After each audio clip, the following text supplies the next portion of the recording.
l'adulte, la représentation adulte elle-même. Et cheerleader qui fait très bien encore. L'autre histoire sur le sujet de mon neveu. Si tu as revu mon neveu, c'est la blague, c'est que les personnes sauraient qu'est-ce que moi j'aurais, mon apparence si je n'étais pas trans? Mais je lui parlais parce qu'il m'a dit qu'il y a deux personnes dans lesquelles il était intéressé. Une, c'était une femme, une autre, c'est une personne non-binaire. Et après que j'ai fermé cet appel avec lui, j'ai pleuré pendant 20 minutes et je ne savais pas pourquoi.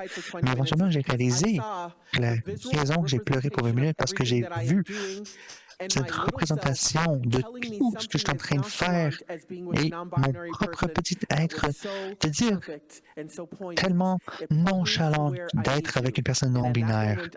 Et c'était incroyable et parfait. Dans ce moment, j'ai réalisé que c'était pas important si j'étais une femme transgenre. J'étais là où que j'étais, que j'utilisais ma voix de la manière qu'il fallait. Je vous remercie de m'avoir ici de la Nouvelle-Écosse. Je vous souhaite une excellente conférence et merci de nouveau.